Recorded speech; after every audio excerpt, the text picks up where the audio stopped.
Voilà, bonjour, ceci est un GT400 Quicksilver, machine conçue dans le début des années 1980, qui a quand même pas mal de particularités. Elle a déjà un profil assez aérodynamique.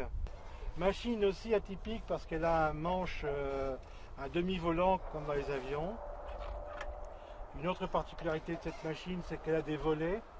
Elle a 3 crans de volets qui sont carrément des aérofreins quand on les met au 3e cran.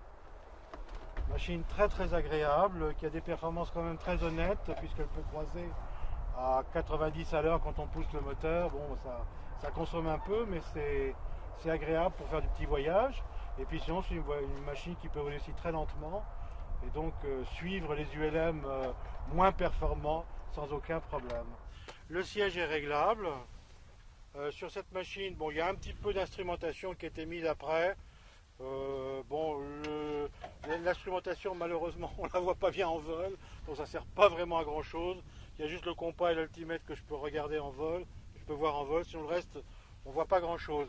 C'est un tube étoile classique, très facile à contrôler, avec encore sur ce modèle-là un parachute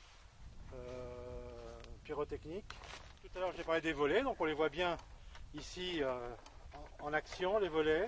Des ailerons quand même assez efficaces, il y a une belle surface d'aileron. Parce que comme on a peu de bras de levier sur ce type de manche, il faut savoir que c'est quand même assez physique pour tourner. L'hélice, c'est une hélice tripale. Un moteur 503, donc cet appareil, le GT400, a existé en 2 motorisations, le Rotax 447 et le Rotax 503. Ça, c'est un 503. Quand je l'ai acheté d'origine, il était en bicarbu. Maintenant, je l'ai passé en monocarbu parce que c'est largement suffisant. On est quand même un peu surmotorisé pour cet appareil.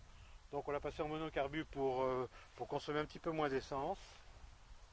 Qu'est-ce qu'on peut dire? On a un démarreur électrique sur cet appareil. Ça aussi, c'est très appréciable pour les vieux DEB.